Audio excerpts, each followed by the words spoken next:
In less than 48 hours, the carefully constructed illusion of Queen Camilla's absolute ownership over her most beloved private sanctuary was quietly and ruthlessly dismantled at the perimeter gates of Highgrove House. It did not happen with a chaotic public dispute, an explosive family argument, or a messy leak to the tabloid press. It happened with an intercepted landscaping contract, a locked security barrier, and a devastatingly polite tenant notice issued directly from Prince William's estate office. What Queen Camilla just realised behind closed doors is that while a crown allows you to redecorate the drawing rooms of Buckingham Palace and command the deference of the global media, true institutional power is forged in strict property deeds, sovereign land ownership, and the silent, unyielding control of the ultimate landlord. Over the next few minutes, we're going to unpack the secret commercial and structural power grab she recently attempted at the King's favourite residence. We will expose how a clandestine attempt to permanently stamp the Parker Bowles legacy onto the historic royal estate inadvertently triggered a freezing institutional retaliation engineered by Prince William. By the end of this breakdown, you will understand the profound moral outrage driving the next generation, and Camilla's devastating realization that despite sitting on the highest throne in the land, she is legally nothing more than a temporary guest on her stepson's property. To understand why this specific internal clash reached a boiling point, we must first step back and recognize the staggering 30-year manipulation that brought Camilla to this pinnacle of the British social hierarchy. For 3 decades, she played the longest, most meticulous game of reputational rehabilitation in modern history. She survived the bitter public fallout of the 1990s, systematically worked to soften the global memory of her role in Princess Diana's tragedy, and patiently replaced the old institutional guards with her own staunch loyalists. But of all the battlegrounds in Camilla's long war for legitimacy, none was more symbolically vital than Highgrove House. Highgrove has always been the absolute epicenter of Charles and Camilla's romance. It was their private sanctuary, the very estate where they cultivated their decades-long affair, while Princess Diana was isolated at Kensington Palace. Over the years, Camilla treated Highgrove as her ultimate trophy, a physical manifestation of her victory. She meticulously molded its famous gardens, influenced its interior design, and utilized the space to host her own inner circle, projecting an aura of quiet country gentility. When she was officially crowned queen, dropping the restrictive consort caveat entirely, she operated under the fundamental belief that because she held the unwavering devotion of King Charles, the estate was permanently and irrevocably hers. She felt entirely untouchable, assuming that the sprawling palace bureaucracy would always treat her as the undisputed master of the house. But the fatal flaw in Camilla's architecture of power is a fundamental, almost arrogant misunderstanding of royal property law. That dangerous illusion of absolute ownership became a battlefield just days ago, triggered by an overwhelming sense of opportunistic ambition. Driven by a profound commercial desperation to secure her family's financial and historical footprint before her reign inevitably ends, Camilla attempted a staggering secret maneuver. Behind the scenes, her private office began issuing highly sophisticated, sweeping renovation directives for the Highgrove estate.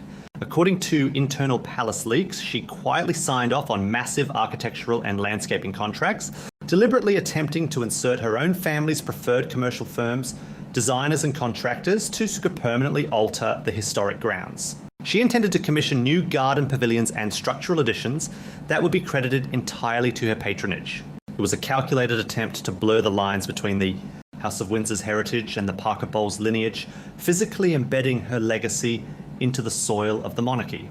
She assumed the palace bureaucracy would simply pay the invoices in silence out of deference to her title, firmly believing that no one would dare question the logistical demands of the king's wife in her own home. She severely underestimated the cold forensic vigilance of Prince William's financial apparatus. Highgrove House does not belong to King Charles, and it certainly does not belong to Camilla. It legally belongs to the Duchy of Cornwall, the billion-dollar corporate real estate empire that was entirely and legally transferred to Prince William the moment Queen Elizabeth II passed away. Prince William is not just the heir to the throne, he is the chief executive of a staggeringly immense agricultural and commercial portfolio. The king literally has to pay an estimated £700,000 in rent every single year to his own son just to live in his favourite house. The discovery of Camilla's secret structural coup did not happen through drawing room gossip. but through a routine audit of the Duchy of Cornwall's vendor clearances. The Duchy operates as a ruthless, highly efficient corporate entity, meticulously monitoring every expenditure and property alteration across its vast holdings. When William's estate managers and financial oversight teams cross-referenced the newly submitted architectural contracts emanating from Camilla's office, the anomaly was immediately flagged. When the paperwork was brought directly to Prince William, the reality was immediate and chilling. He recognized this not as a harmless gardening project, but as a parasitic encroachment upon his sovereign corporate assets. While Catherine, the Princess of Wales, continues her uncomplaining sacrifice and steadfast protection of the institution's dignity, Camilla was weaponizing her temporary status to establish a permanent commercial and physical foothold for her non-royal lineage on Duchy land. She was treating William's billion-dollar inheritance as her own personal playground. The response from the future king was executed with a cold, ruthless legality that used the very weight of corporate property law as a weapon. Prince William did not call his father to complain, nor did he engage in a messy, undignified shouting match with his stepmother. He did not leak angry statements to the press. He used the silent execution of revenge. William quietly activated a strict binding property protocol within the Duchy of Cornwall, dictating that absolutely no external contractors, structural alterations or landscaping modifications could occur on Duchy land without the direct physical signature of the Prince of Wales or his authorised estate directors. The execution of this silent retaliation was breathtaking in its subtlety, resulting in an absolute visual and psychological humiliation for the Queen. On the morning Camilla's private, hand-picked contractors arrived at the perimeter of Highgrove with heavy machinery and delivery vehicles to begin the unauthorised renovations. They did not find a welcoming committee of subservient staff ready to open the gates. Instead, they hit an invisible, impenetrable wall of corporate protocol. The estate security personnel operating under direct, binding orders from William's Duchy office rather than the King's household politely but firmly halted the vehicles. They reviewed the work orders and informed the external contractors that their clearance had been permanently revoked by the landowner. They were denied entry and instructed to turn their machinery around, simultaneously as the contractors were literally being escorted away from the perimeter. Camilla's private office inside the house received a devastatingly formal document. It was not a letter of reprimand from a stepson, but a standard, legally binding tenant notice issued from the Duchy of Cornwall Management Board. The document politely but firmly reminded the Queen's staff that Highgrove is a leased commercial property, and that any structural or aesthetic alterations by the current occupants require the explicit written approval of the landlord. It stated that all unauthorised contracts were null and void, and any future attempts to bypass the Duchy's oversight would be treated as a breach of the tenancy agreement. The visual and psychological humiliation for Camilla was absolute. What looked like a routine administrative update was actually a total dismantling of her domestic empire. She had to stand by the windows of her beloved sanctuary, maintaining her pristine aristocratic facade, while secretly watching her own commercial operation being turned away by her stepson's security guards. She realized in a wave of cold, suffocating panic that her administrative trick had not only failed, but it had permanently exposed her terrifying vulnerability. Stripped of her illusion of supreme control, financially walled off by her stepson's corporate apparatus, and publicly disciplined without a single word being spoken, she knew the trap had snapped shut. She was forced to confront the commercial reality that the gardens she tended, the rooms she decorated, and the very roof over her head belonged entirely to the man whose mother she had replaced. Terrified by the sudden collapse of her authority, Camilla retreated to the one remaining card she had left to play. She went directly to King Charles. She presented the humiliating tenant notice and the restricted access logs, demanding that he use his supreme sovereign power to crush William's administrative blockade. She demanded that the king force the Duchy of Cornwall to approve her contractors and aggressively enforce her absolute authority as the matriarch of the estate. The entire future of the internal royal hierarchy hung in the heavy, suffocating silence of the king's study.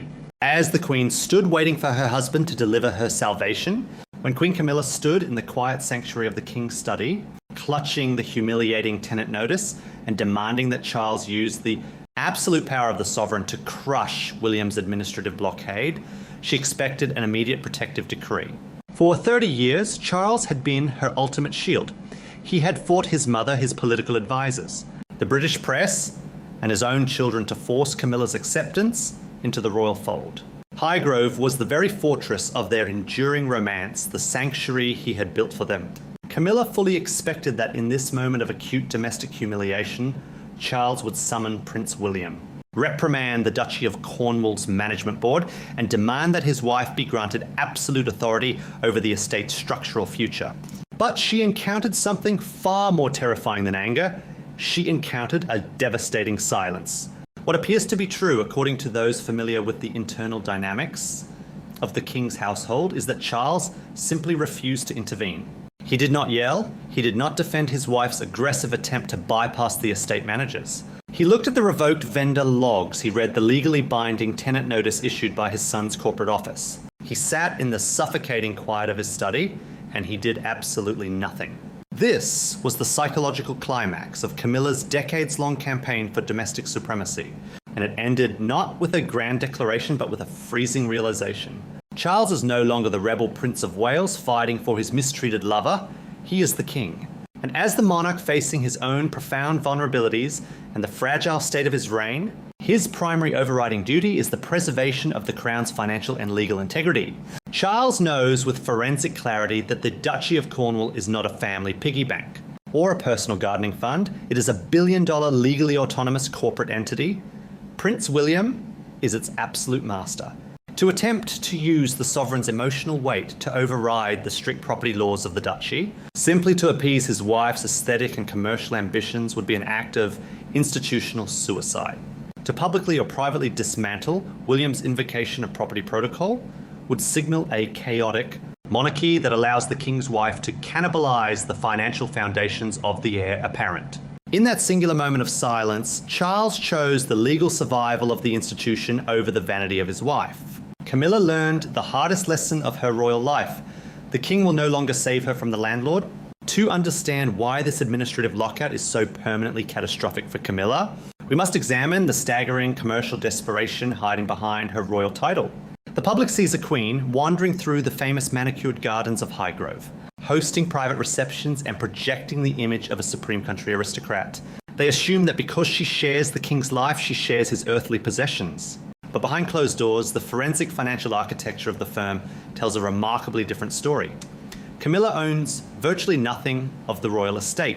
Her secret maneuvering with the architectural contracts was never just about wanting a new garden pavilion. It was a frantic, calculated attempt to secure a permanent physical footprint and commercial legitimacy for her non-royal lineage before her ultimate protector is gone. She knows that without King Charles, she instantly becomes a dowager queen with zero biological connection to the new monarch, entirely dependent on the very stepson whose property she just tried to alter.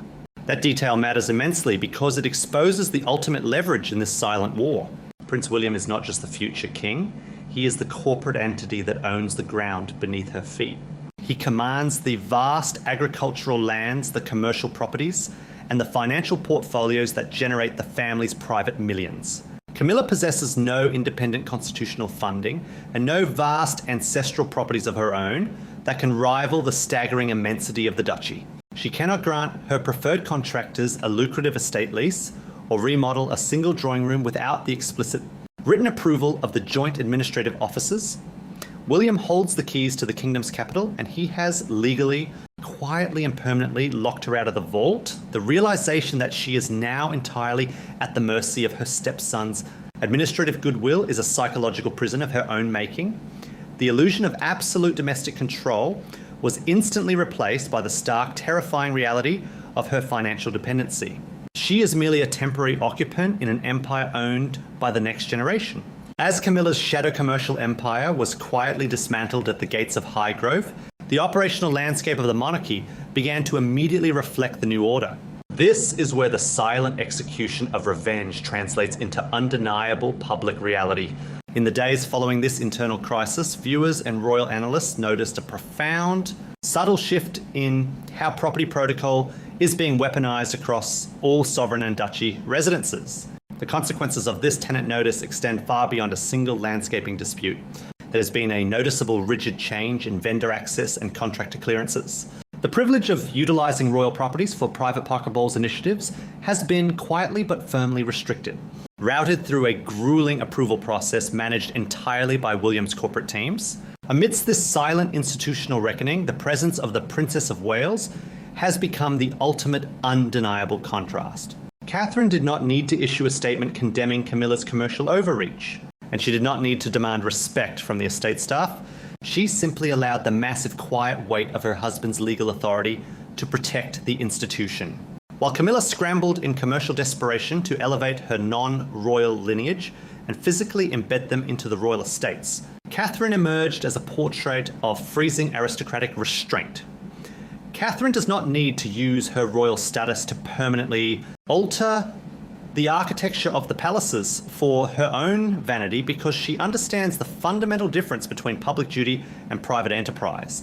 She demonstrated that uncomplaining sacrifice, fierce protection of the bloodline's heritage, and steadfast loyalty to the crown will always outmaneuver the unchecked ambition of outsiders. She does not need to fight Camilla for dominance. Because her husband has already engineered the ultimate checkmate, the boundary has been drawn in permanent legal ink. The true royals remain on the inside, protecting the estate, and the temporary guests are managed with politely devastating tenant notices. This brings us to the deeper tragic meaning of this entire crisis. Camilla spent 30 years carefully clawing her way to the very top of the British social hierarchy. She endured intense public hatred, she orchestrated a masterful public relations rehabilitation, and she successfully convinced Charles to place the highest crown in the land upon her head. She believed that reaching the summit meant she would finally be safe, that she could secure her family's future and transform her favorite sanctuary into a permanent monument to her victory. But what this story encoding the locked gates of Highgrove proves is that the crown on Camilla's head is entirely hollow. She is surrounded by the trappings of unimaginable wealth and historic beauty. Yet she is paralyzed by the commercial reality that she does not own a single brick of it. The ultimate tragedy for Camilla is that she played a 30-year game of chess, sacrificing everything for the ultimate title only to realize too late that the Prince of Wales owns the board. Camilla is now trapped in a gilded cage of her own making, sitting next to a king who will no longer defend her commercial schemes. Walled off from the royal billions and forced to live under the absolute unyielding corporate authority of the man whose mother she replaced. The era of the Shadow Queen attempting to rewrite the physical heritage of the monarchy is effectively over. If you want to continue unpacking the silent warfare, the hidden administrative maneuvers, and the psychological power dynamics of the modern British monarchy, make sure to subscribe and turn on notifications. We will continue to pull back the curtain on the illusions of power, one subtle detail at a time. Thank you for watching, and we will see you in the next analysis.